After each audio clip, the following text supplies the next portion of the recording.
충만한 말씀이 증거될 수 있도록 인도하시고 우리의 귀한 마음에도 주의 성령의 인도하심으로 충만한 말씀이 가득 넘칠 수 있도록 인도하여 주옵소서. 이 모든 말씀 주께서 지켜줄 걸 믿사오며 우리를 사랑하셔서 늘 중보하시는 주 예수 그리스도 이름으로 기도합니다. 오늘은 사도행전 21장 16절에서 30절 바울이 가져간 것과 얻은 것이라는 말씀을 여러분께 드리도록 하겠습니다. 네, 드디어 사도 바울이 예루살렘에 입성했죠.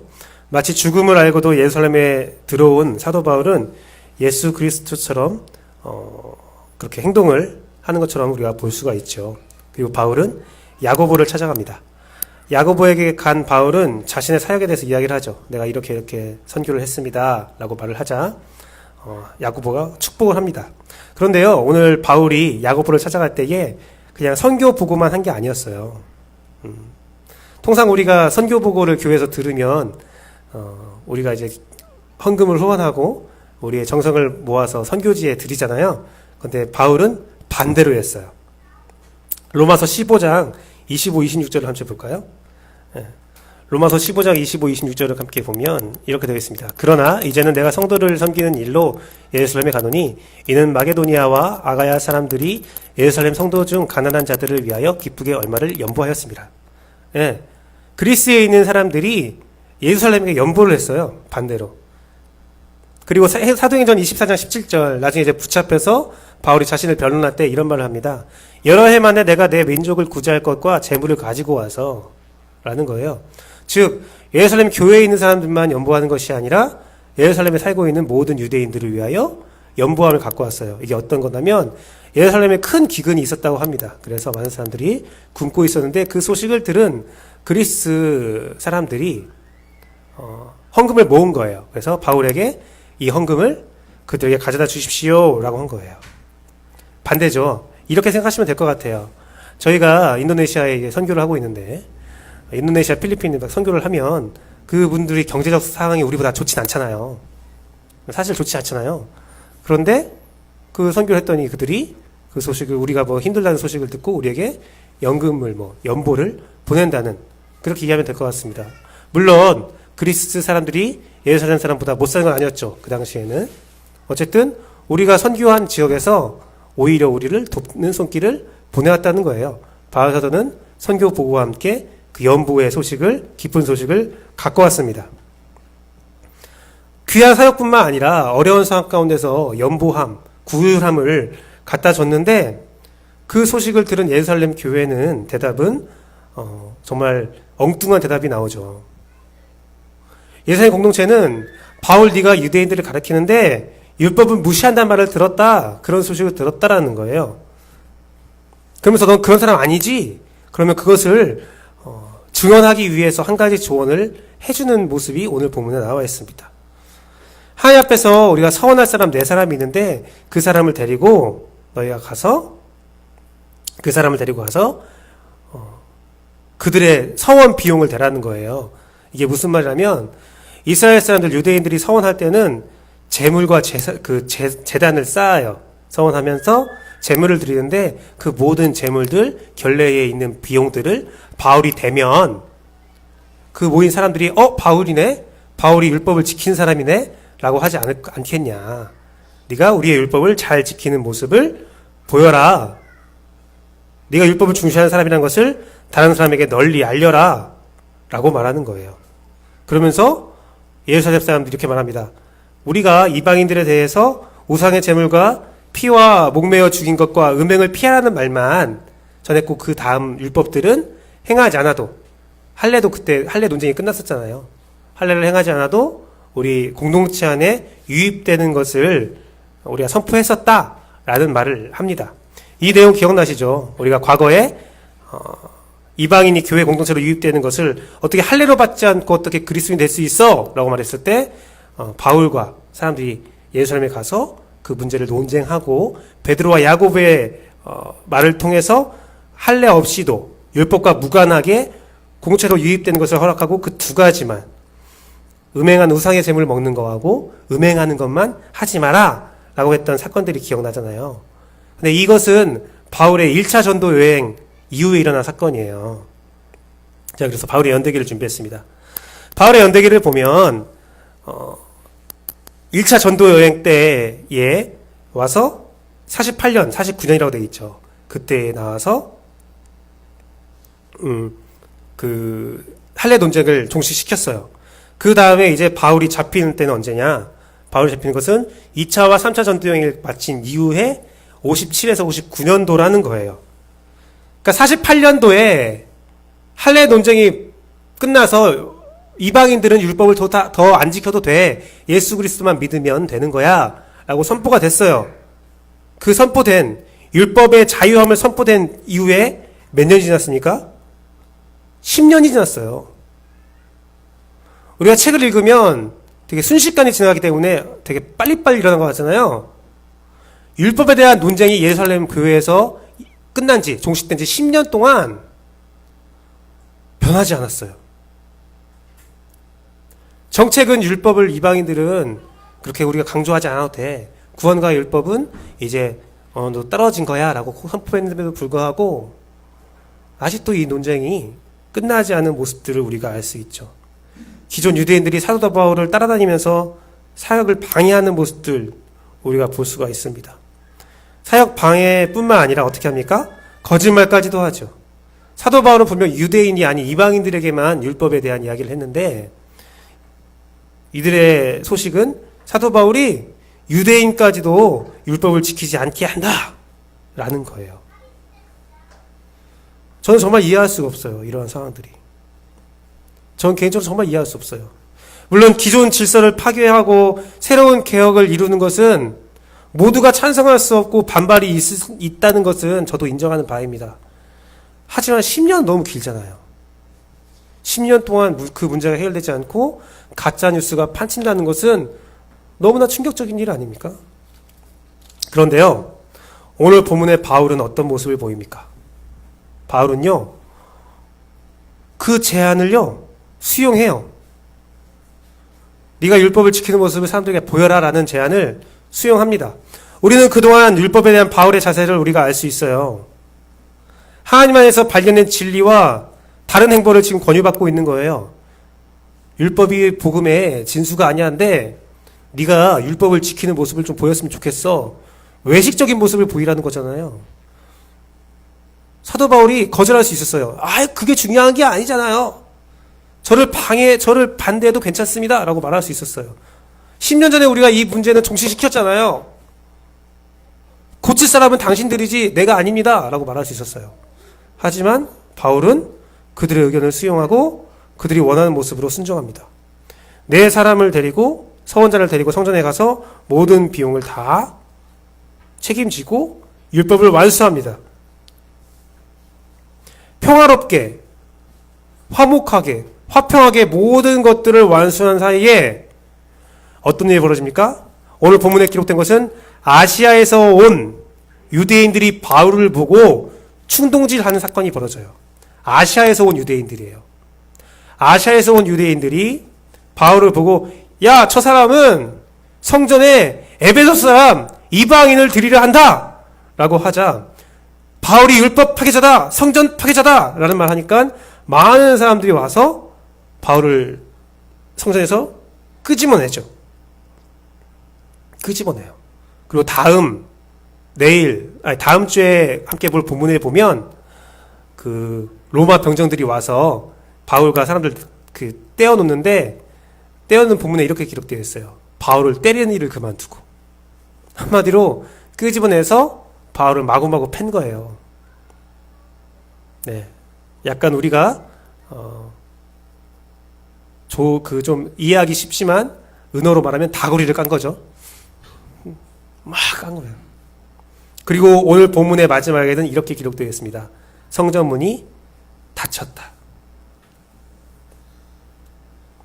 여러분, 바울은요, 오늘 본문을 보면 예루살렘에 진실함을 가지고 나왔고, 평화를 가지고 나왔고, 양보를 가지고 나왔고, 구유를 가지고 나왔어요. 진실하게 자신의 사역을 보고하였고, 이방인들의 도움을 가지고 예루살렘 유대인들을 도와주었어요. 하지만 그 뒤에 바울이 얻은 것은 무엇이었습니까? 이방인들이 아무리 회심해도 율법이라는 바운더리를, 터울을 만들어서 그들을 진입하지 못하게 하고, 닫힌 성전에는 이방인의 뜰이라는 것을 만들어서 그 이상을 유입하지 못하게 반대하고 폐쇄하였고, 그리고 10년 전에 이미 율법 논쟁이 끝냈음에도 불구하고 아직도 폐쇄적인 예루살렘의 공동체의 모습들, 바알과 이방인의 궁율과 연보와 평화에 그들은 분쟁과 폐쇄로 답하였습니다. 바울의 평화의 움직임, 바울의 평화의 움직임을 우리가 좀 더 지켜보기를 소망한데요. 한번 보세요. 예루살렘이 바울에게 율법의 규율을 한번 행해라라고 제시한 것은 언뜻 보면 좋은 아이디어와 상징성 있는 모습으로 볼 수 있지만, 우리가 함께 본 것은 10년 전에 이미 자신의 손으로 끝낸 논쟁이 아직도 이루어지고 있고, 바울 사도의 그런 진실한 선교 보고에도 불구하고 바울 사도 말보다는 유대인들의 말을 들어서 바울 사도를 오해하고,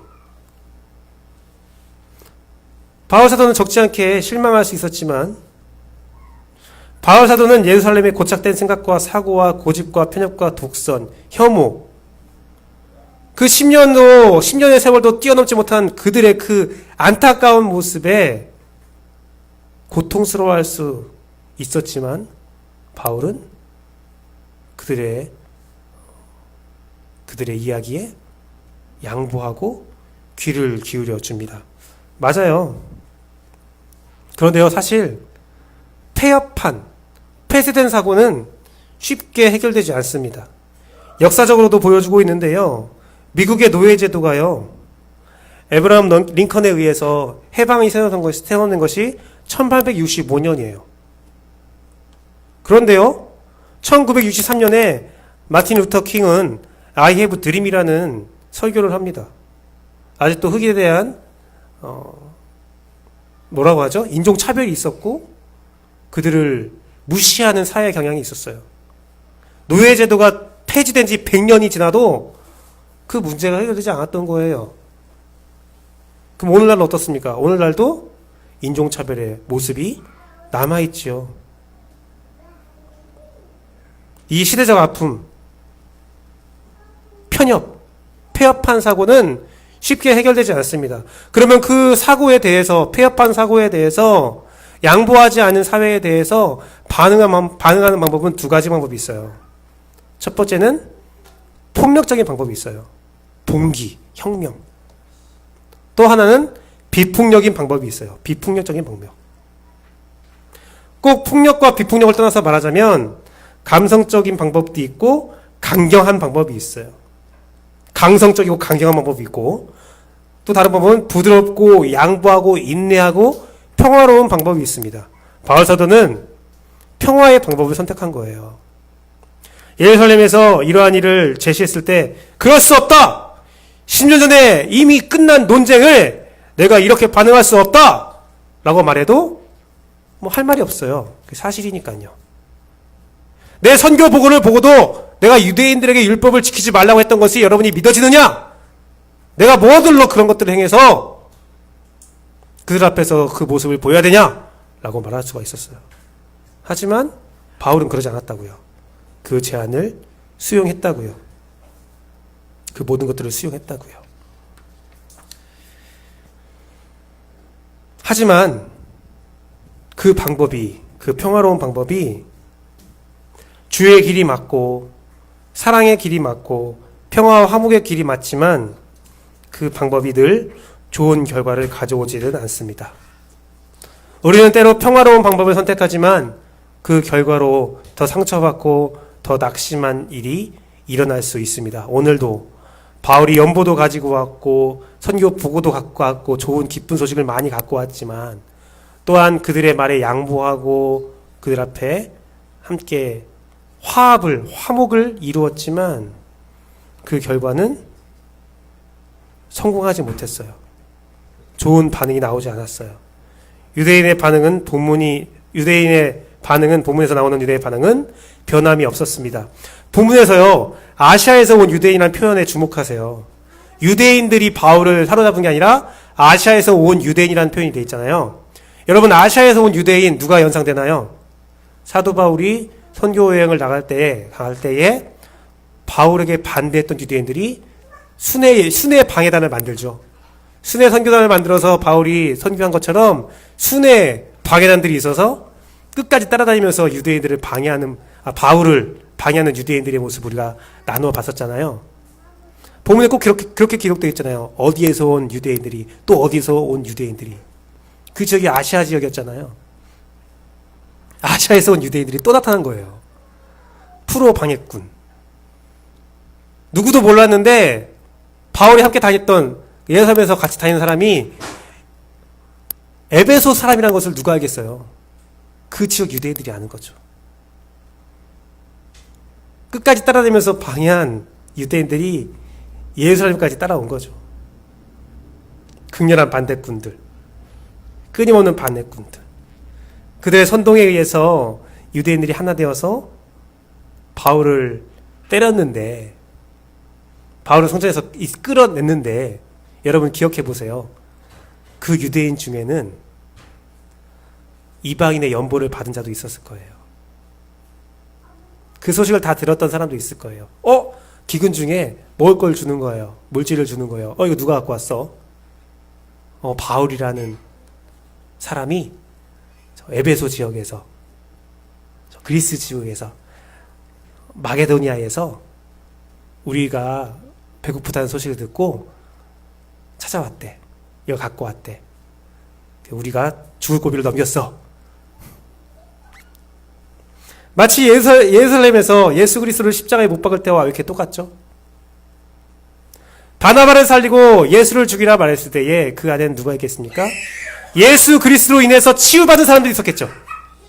예수 그리스도의 말씀에 은혜 받은 사람들이 있었겠죠.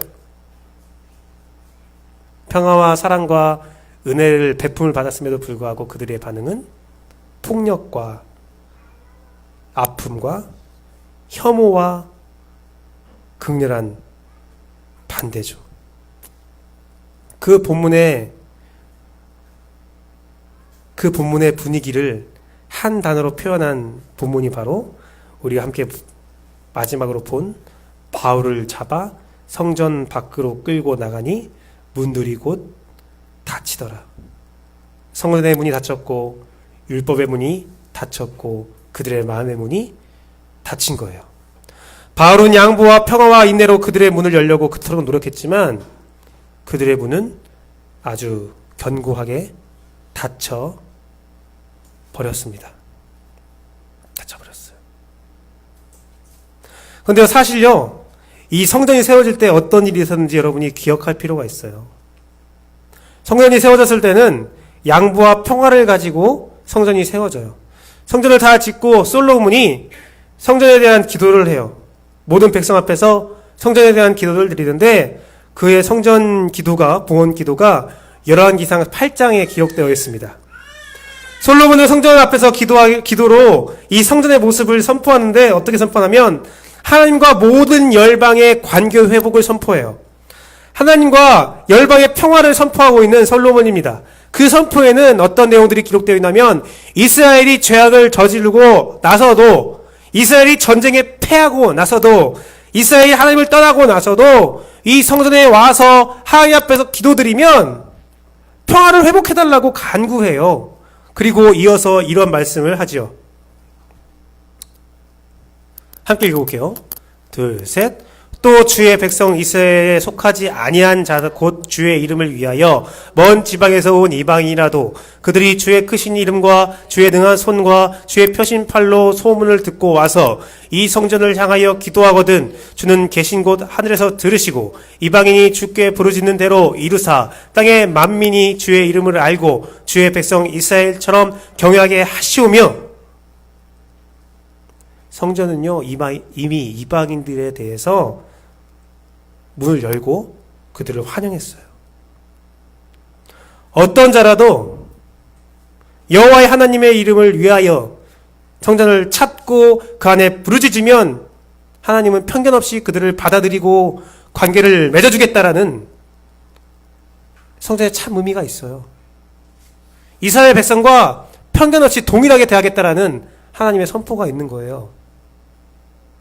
그런데 이게 진짜 성전의 참 의미인데, 성전이 이 땅 가운데 있는 이유는 하나님과 열방에 대한 관계와 평화의 그 관계의 회복에 대한 이야기를 우리 육안으로 볼 수 있게 하는 건데, 그 성전의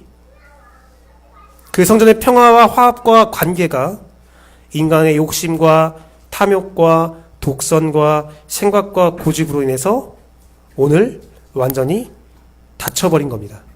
네, 감사합니다. 네, 고마워요. 제 딸 예쁘죠? 예. 이렇게 애가 와서 막 마음을 열고 있는데, 야! 예배 중이야! 저리 가! 하면 제가 닫는 거죠. 그런 일이 벌어진 거예요. 애기가 와서 과자를 주고 자기는 마음문 열었는데 사도 바울이 그렇게 한 거죠. 근데 유대인들은 야! 저리 가! 하면서 성전문 닫아버린 거죠. 왜 왔어야? 난 다른 과자 좋아하는데! 하면서 이렇게 닫아버리는 모습을 보는 거죠. 이 대조적인 모습을 보여서 우리는 큰 교훈을 얻어야 돼요. 정말 큰 교훈을 얻어야 돼요. 바울은요, 오늘 평화를 위해서 그가 포기한 게 뭐가 있어요? 네, 자존심이에요. 근데 제가 쓴 건 자존심이 아니라 자존심도 있지만 뭘 포기하냐면 자기가 발견한 진리도 포기했어요. 선의가 악의로 돌아온 순간에도 사도 바울은 그 자신의 자존심이라고 말할 수 있겠네요. 자존심을 포기하는데 어느 선까지 포기하냐면 자기가 하나님 앞에서 받은 진리까지도 포기했어요. 물론 복음의 진리는 포기하지 않았죠. 하지만 율법에 대한 진리는 포기했어요. 자기의 정말 신념까지도 포기하는 바울과 전혀 포기하지 못한 유대인들의 차이는 어디에 있을까요? 그것은 바울과 유대인은 소중해야 하는 것, 가장 소중한 것, 여기서 가장이라는 말이 되게 중요합니다. 첫 번째, 다 포기해도 절대 포기할 수 없는 것 한 가지가 달랐기 때문에 그래요. 우리 살면서 중요한 것은 많이 있습니다. 되게 많은 것이 있어요. 바울에게도 중요한 것이 많이 있습니다. 하지만 바울은 고백합니다. 가장 중요한 것은 오직 하나님과의 관계라고, 하나님만이라고 고백하죠. 그 외의 모든 것들은 아무리 소중해도 다 배설물이라고 고백하는 바울의 모습을 우리가 볼 수 있습니다. 왜 그러냐면 바울은 하나님과의 관계에서 자존감과 평화를 얻었기 때문에 그래요. 하나님 관계에서 얻는 자존감과 평화를 놓치지 않았어요. 그래서 그에게 반대하는 자들과 항상 평화하고 양보할 수 있는 그 길을 선택할 수 있는 거예요. 자신의 신념과 굳건한 진리도 하나님 안에서 평화를 위해서라면, 하나님과의 관계를 위해서라면 기꺼이 양보할 수 있는 바울이었어요. 자신이 발견한 진리와 그런 교리와 교훈이 이루어지지 않아도 하나님의 관계가 회복된다면, 하나님의 관계에서 평화를 얻을 수 있다면 기꺼이 양보할 수 있다는 거죠. 내가 이 세상에서 핍박을 당하고, 내가 이 세상에서 죽임을 당하고, 나의 발견한 진리가, 그 신념이 세상 사람들이 무시하고 버림을 당해도 바울에게 마음에 있는 거예요. 그래도 하나님이 나를 사랑한다는 사실은 절대로 변하지 않는다. 내가 자존심이 상하고 그들의 불의에 화가 나는 일이 생겨도 10년 동안 변화되지 않는, 해결되지 않는 그 답답함이 있어도 자신을 향한 하나님의 관계는 깨지지 않고, 그렇다면 내가 하나님께 사랑받고 내가 존귀함 받고 있는 사실은 누구도 빼앗을 수 없다는 거예요. 로마서 말씀이 그렇지 않습니까? 천사도 권세자도 어떤 선한 것도 어떤 악한 것도 주 예수 그리스도의 사랑에서 나를 끊을 수 없다 선포하는 바울이죠. 주위의 환경들과 바울의 선택은 어떤 것이라 할지라도 바울의 심령 안에 있는 성령의 충만함을 끊을 수가 없는 거예요. 자신의 신념보다, 더 중요한 것은 하나님과의 관계예요. 성령 충만한 상태에서 하나님의 마음을 아프게 하지 않겠다. 오직 그거 하나가 바울의 행동의 원리라는 거예요. 그것보다 더 필요한 것은, 더 중요한 것은 없다. 이것은 에베소서에 잘 나와 있죠. 바울은요, 서로의 성령님께 피차 복종하라는 말을 해요. 이 말은 무엇입니까? 상대방의 심령에, 상대방의 삶에, 상대방의 그런 환경에 역사하는 성령님까지도 내가 인정하겠다는 거예요. 내 생각에는, 내 신념에는, 내 진리에는, 내 생각과 내 고집에는, 내 독선에는 상대방이 이해가 되지 않고 상대방이 납득이 되지 않아도 상대방의 영혼과 상대방의 삶을 이해하는, 인도하시는 성령님께 내가 복종하는 마음으로 너에게 양보하고 너를 사랑하고 너와 함께 하겠다. 그렇게 사는 것이 성령 충만한 삶이다. 그게 바로 바울의 고백이었다는 거예요. 그러니 예루살렘의 장로들이 정말 말도 안 되는 이야기를 해도 양보할 수 있고,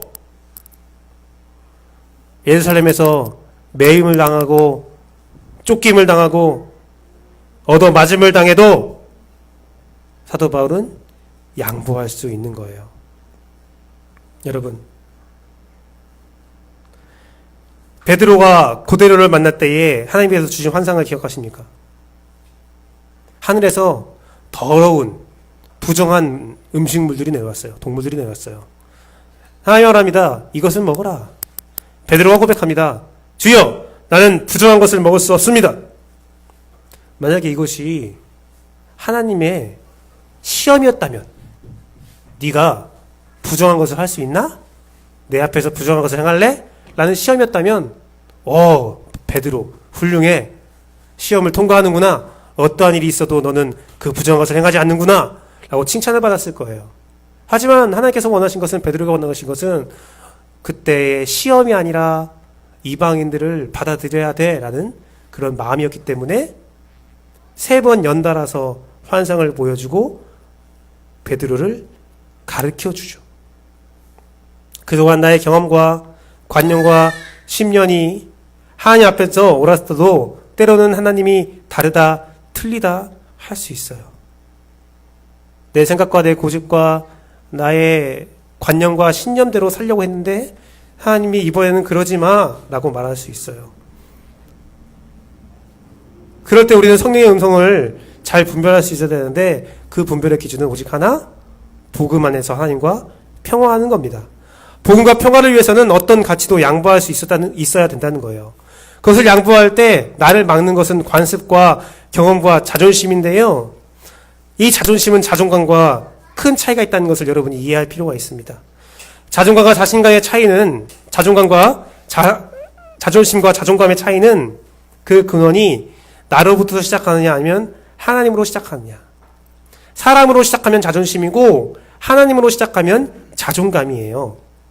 하나님으로 시작한 자존감을 가지면 내가 연약하다, 나는 정말 연약하다, 나는 죄인이라는 것을 고백할 수 있고, 사람으로부터 나오는 자존심이면 난 틀리지 않았어, 나는 무효해 라는 말을 할 수 있는 거예요. 나로부터 시작되면 나를 꺾을 수 없어요. 내가 꺾이는 순간 나의 모든 것들이 없어진다고 생각하니까요. 하지만 하나님으로부터 오는 자존감이 있으면 뭐든 양보할 수 있어요. 내가 세상에서 어떠한 취급을 당해도, 설사 이 게임에서 내가 진다 할지라도 내 하나님을 향한 나의 사랑과 하나님이 나를 향한 사랑이 변치 않은 것을 알고 있기 때문에 양보할 수 있는 용기를 얻을 수 있다는 거죠. 사도 바울은 그런 거예요. 뭐든 다 양보할 수 있었어요. 하지만 유대인들은 그러지 않았어요. 유대인들의 남은 것은 율법을 통한 자존심이었어요. 우리나라가 망했지만, 우리나라가 망해서 이방인들이 이렇게 예루살렘에 활개치고 있지만, 성전을 지키고 율법을 지키면서 우리는 망하지 않았어. 쓸데없는 자존심만을 키워나갔던 유대인들, 그 결과가 혐오와 미움이었죠. 이 세상 역사 속을 바라보면 기독교와 교회가 참 혐오와 미움을 많이 행했어요. 유대인들을요, 하나님의 마음이 아파도 나의 자존심과 나의 생각과 고집을 지킬 수 있으면 하나님의 마음 정도는 아파도 상관이 없었어요. 마찬가지로 기독교와 많은 교회가 우리 공동체를 지키기 위해서, 우리의 신념을 지키기 위해서 많은 사람들의 죽음과 아픔을 아랑곳하지 않으며 진리를 수호한다는 말로, 하나님을 위한다는 슬로건으로 사람들을 죽이고 전쟁을 일으키며 혐오와 편견의 사상을 전해왔어요. 그 가운데 하나님은 마음이 아팠겠죠. 하지만 그 모든 것들은 그의 자존감이 아니라 자존심에 지나지 않았어요. 하나님을 수호한다고, 성전을 거룩히 지킨다고, 율법을 지킨다고 하면서 끝내 그 자존심을 지키고 끝까지 평화하지 않은 결과가 무엇입니까? 오늘 본문에 성전을 닫아버렸다고 되어 있는데 참 재밌는 표현이에요. 여러분, 예루살렘에 가면요, 성전이 2개가 있어요. 왜 성전이 2개가 있냐면, 예루살렘에 가면 그 돔이라고 하죠. 황금의 지붕이 있는 성전이 하나 있어요. 그것이 어디입니까? 원래 성전이 있던 자리예요. 근데 이슬람에게 세력권이 넘어가서 그곳이 이슬람의 성지가 되었어요. 들리는 말에 의하면 들리는 말이에요. 사실인지 모르겠지만 그 성전, 예루살렘 성전이 지어진 곳에 아브라함이 이삭을 바쳤던 돌이 있대요. 그 제단 돌이 있대요. 근데 마호메트가, 이슬람 그 성자 예수님 같은 마호메트가 그 죽지 않고 하늘로 승천했거든요. 그런데 그 아브라함의 그 이삭의 돌에, 이스마엘의 돌이라고 하죠, 걔들은. 돌에서 점프 팍 한 거예요. 했더니 발자국이 딱 그런 게 있어서 돔에는 그 비밀스러운 장소에 그것이 있어서 아무도 못 들어가는 장소가 있대요. 재밌죠? 사실인지 모르겠는데 저도 이제 들린 소문이기 때문에 거짓말일 수도 있는데, 그 정도로 되게 이슬람에서 성지로 여기고 거룩한 곳으로 모시는 곳이 성전이 있는데, 그게 진짜 옛날 예루살렘의 성전 자리예요. 유대인들은 그게 정말 배가 아프고 짜증이 나는 거야. 그래서 그들의 생각에는 언젠가는 저 예루살렘 성전을 회복해야 돼라는 생각을 가지고 있어요. 그런 마음을 가지고 그 옆에 똑같은 모양의 성전을 지었어요. 성전 모형과 똑같은 성전을 지었어요. 그 지붕은 회색이에요. 왜 회색으로 남겨놨느냐? 진짜 예루살렘 성전을 회복하는 날을 기대하면서 그렇게 만들어놨다고 하더라고요. 여러분 어떻습니까? 저는요, 오늘 본문을 준비하면서 그 현상이 하나님의 마음을 그대로 말해주고 있지 않나 생각이 들어요. 자존심으로 똘똘 뭉쳐서 성전을 수호했던 유대인들에게 하나님은 영원히 성전문을 닫아버렸죠. 이방인들 들어오지 마! 라고 했던 성전에 오히려 예루살렘 유대인들이 못 들어가고 이방인들이 가득 차 있는 곳이 되어버렸죠. 말씀을 맺도록 하겠습니다. 저는요, 오늘 본문을 다루면서 저의 모습을 좀 바라보았습니다. 나는 바울인가 유대인인가? 참 변하지 않는 저의 모습이었습니다. 저도 내 마음에 들지 않으면 제 마음을 닫아버리는 사람입니다. 근데 제가 이번 주에 이 설교를 준비하면서 한 꿈을 꾸었는데요. 어떤 꿈이냐면 예수 그리스도를 믿은 지 얼마 안 되지만 되게 열심히 신앙인이 있었어요.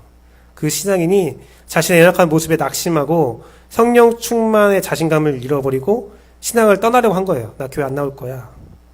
근데 내가 그 사람을 딱 붙잡고 그 사람이 이런 이야기를 했어요. 저의 진짜 삶을 간증하면서 위로하는 꿈이었는데요. 제 진짜 삶을 이렇게 위로했어요. 진짜거든요. 꿈이지만. 나는 모태신앙이다. 그런데 나는 중2 때 처음으로 주님을 영접했다. 신앙을 시작한 지 15년 만에 주 예수 그리스도 나의 구주라는 것을 고백했다. 그런데 그것을 영접했음에도 불구하고 내 삶이 달라지지 않았다. 세상에서는 성공했을지 몰라도 영적으로는 형편없는 삶을 살았다. 저 공부 잘했거든요. 미안. 진짜 잘했어요. 저보다 저 공부 잘하시는 분들이 여기 앉아있다고 저는 생각합니다. 그런데 저는 삶을 살아갈 때 미워하고 항상 싸웠다. 그리고 대학교 1학년 때 비로소 인격적인 하나님을 만났고 예수 그리스도의 끝없는 사랑을 인정하게 됐다. 처음 주님을 만나고 난 뒤 인격적인 예수님을 만나는데 5년이라는 시간이 걸렸다. 그런데 그것이 끝이 아니었어. 변화가 있었지만 아직도 죄악 덩어리였고 심지어 성령에는 관심도 없었다. 그렇게 살다가 성령에 대하여 관심을 가지고 조금씩 체험하게 된 것은 2009년 대학원 1학년 때 일이었다. 바로 10년 뒤의 일이라. 인격적으로 예수님 만나고 10년 뒤부터 성령에 대해서 관심을 가졌다는 거예요. 그 뒤로 약 10년이 지났지만 난 아직도 성령을 간구하며 살고 있다는 거죠. 그 이유는 난 아직도 연약하기 때문이라는 거예요. 난 지금도 실패하고 넘어지고 인격은 모났고 저의 변화는 이렇게 더디다는 겁니다.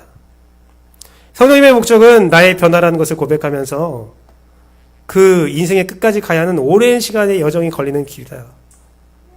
이 여정이 끝날 때까지 아마 내 생이 마감이 될 때까지 나는 지치고 답답하지만 그렇게 느린 행보를 걸으면서 성령을 간구할 것이다 라는 거죠. 지치고 답답한 길이지만 그래도 예수 그리스도의 사랑으로 인해서 충분히 견디고 감사할 수 있다. 그러니 함께 신앙생활 하자. 조급해 하지 말자. 함께 그 길을 걸어가자. 라는 말을 하면서 제가 깼어요. 바울이 하는 말이 이거예요. 바울은요, 처음 예수님을 만난 것이 35년이었어요. AD 35년. 35년에 예수님을 처음 만났을 때 어떻게 했습니까? 35년에 처음 만났을 때 다마스쿠스로 그리스도인들을 죽이러 가는 길이었어요. 죽이러 가는 길에 탁 예수님을 만나고 눈이 멀고 아나니아라는 선지자가 눈을 거풀을 벗겨주고 함께 하는데 예수님을 열심히 전하니까 유대인들이 그를 죽이려 했어요. 그러자 그 제자들이 자기가 죽이려고 했던 제자들이 바울은 죽음을 가지고 왔는데 그들은 생명으로 그를 화답하죠. 그를 보호하고 지켜줘서 그를 예루살렘으로 보내요. 예루살렘에서 제자들이 바울을 받아들이지 않았어요. 그때 바나바라는 사람이 나타나서 그를 붙잡아주고 그를 제자들에게 소개시켜주고 공동체에 받아들여줘요. 그러자 유대인들이 또 바울을 죽이려고 했어요. 그러자 그 제자들이 다 어떻게 해요? 바울을 보호하면서 가이사라로 보내고 아시아 지역으로 보내요. 다소라는 아시아 지역으로 보내서 바울이 예루살렘에 있는 제자들로 인해서 그 죽음의 길을 탈출하고 보호받게 됩니다. 그 뒤에 바울의 여정은 어때요? 바나바와 싸워요. 바나바와 헤어지죠. 마가와 싸워요. 예수님의 복음을 잘 전달하지만 인격적으로 그렇게 훌륭하다라는 말은 못 듣는 사람의 모습으로 인생을 살아갔어요. 그리고 오늘 본문에 예루살렘에 나타날 때는 22년이 흘렀어요. 22년이 흐르자 바울의 여정을 보니까 가이사라에 들어와서 예루살렘으로 들어옵니다. 즉 22년 전에 제자들의 도움을 통해서 죽음을 가지고 온 바울이 제자들에게 생명을 얻었듯이 그 같은 길로 바울은 생명을 가지고 돌아옵니다. 하지만 생명을 가지고 온 바울에게 유대의 사람들은 죽음을 주게 되죠. 이런 엄청난 반전의 역사. 그 가운데 바울이 어떻게 행동합니까? 기꺼이 그 죽음을 받아들입니다. 평화와 양보로 받아들입니다. 왜 그랬을까요? 그 중심에는 예수 그리스도의 십자가가 있어요. 모든 멸시와 환대와 천대를 받은 예수 그리스도. 그가 왜 그랬을까? 평화와 화목을 위해서. 바울 또한 예수 그리스도의 평화와 화목을 위해서 자신을 희생하는 일을 행합니다. 어려운 일이죠. 어렵지만 바울은 그 십자가를 계승합니다. 물론 다다음 주부터 볼 22장에서는 바울은 정확한 진리를 선포해요. 바울은요, 모든 걸 양보했지만 진리는 양보하지 않았어요. 예수 그리스도의 복음은 양보하지 않았어요. 하지만 바울 본인은 예수 그리스도의 복음을 지키기 위하여 자신의 자존심을 벗어버리고 자존감을 선택합니다. 평화와 사랑 가운데 진리를 선포하고 자기가 주장하는 평화와 화목과 사랑을 몸소 실천하는, 그걸 위해서 자신의 모든 권리를 포기하는 바울의 모습, 이것이 우리의 삶에 충만하기를 소망합니다. 이 평화와 사랑이 우리 삶에 있을 때 내 삶의 성전이 열려 있는 거예요. 여러분, 이제 성전을 바꿨어요. 우리의 몸과 마음이 성령님이 거하시는 성전이라고 복음의 성경에 선포되어 있습니다.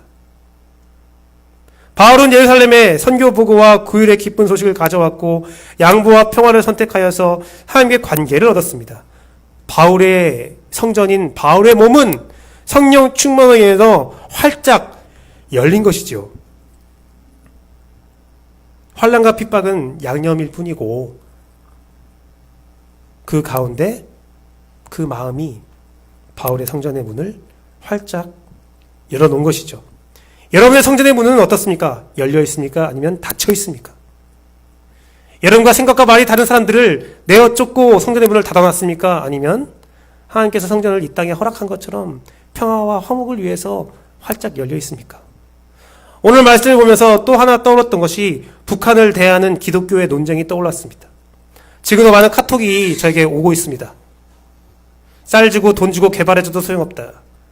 그들은 우리를 늘 대적하고 그들과 평화해서는 안 된다. 오랜 시간 소화했기 때문에 우리는 그들을 경계하고 이 정부가 잘못하고 있는 것이다. 그런데요, 끝없는 평화의, 북한에 대한 평화의 손길이 오늘 세계의 역사를 보면 세계가 놀라고 세계가 원하는 평화의 모습을 조금씩 이끌리고 있는 모습을 우리가 보고 있지 않습니까? 열강에 의해서 찢겨진 민족의 평화가 열강을 이끄는 정세적 위치에 놓이게 되었어요. 이 성과 우리가 지켜야 되죠. 북한이 다른 생각하지 않도록 우리가 중보해야 되죠. 하지만 그것을 지키는 방법이 무엇입니까? 평화와 양보로 열어둔 그 평화는, 관계는 평화와 양보로 지킬 수가 있는 거예요. 바울 사도가 10년이 넘는 그 세월 동안 계속 양보하고 평화한 이유는 누굴 위해요? 하나님이 주신 평화를 지키기 위해서. 이 삶은 쉽지 않습니다. 늘 흔들리고 아픕니다. 제가 이 말을 하나 던지겠습니다. 호의는 혹으로 돌아옵니다. 내가 호의를 베푸면 세상 사람들 나를 혹으로 할 거예요. 선의를 이용하며 상처를 줍니다. 하지만 그럼에도 불구하고 피차 성령님의 인도함에 복종하며 평화하기를 소망합니다. 가깝게는 여러분의 가정, 자녀와 배우자, 학교, 직장, 멀게는 사회와 역사 속에서 이 평화와 사랑이 실천되기를 원합니다. 우리가 예수 그리스도의 복음, 십자가의 진리, 성령의 직언을 분명히 전해야 되는 사람이지만 오랜 시간이 지나도 평화하지 않은 배우자와 자녀와 부모와 이웃들과 나와 관계하는 자들과 평화하기를 소망해요. 쓴뿌리가, 그들에게 당한 쓴뿌리가 남아있어도 내 욕심과 변함없는 연약함 때문에 내 쓴뿌리가 남아있어도 그것들을 예수 그리스도의 십자가에 못 박고 여러분 평화하기를 소망해요. 여러분의 성전이 오늘 열리기를 소망합니다. 그리고 절대로 다치지 않는 그 성전 앞에 원수든 나를 떠나간 자든 전쟁한 자든 범죄한 자든 나와 상관없는 이방인이라 할지라도 누구나 찾아왔을 때 열린 몸과 마음을 가지고 함께 예배할 수 있는 평화와 화합의 성전이 여러분의 삶이 되기를 바랍니다. 하나님과 화목하십시오. 인내하십시오. 부정하고 답답한 일을 당해도 주의 영광을 위해서 가짜뉴스와 방해가 여러분을 실패로 이끈다 할지라도 때로는 우리가 넘어져도 천국에 가는 그날까지 복음을 위한 호구가 되는 양보할 수 있는 함께 할 수 있는 사랑할 수 있는 여러분이 되기를 진심으로 바라고 기도합니다. 이 시간 우리 함께 결단하는 시간 또 찬양하는 시간 갖도록 하겠는데요. 하면서 자연스럽게 기도회로 연결되도록 하겠습니다. 우리 찬양 사랑은 언제나 오래 참고 함께 찬양하도록 하겠습니다.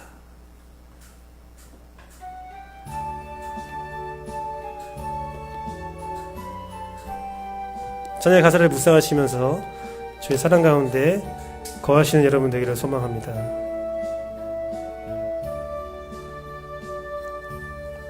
사랑은 언제나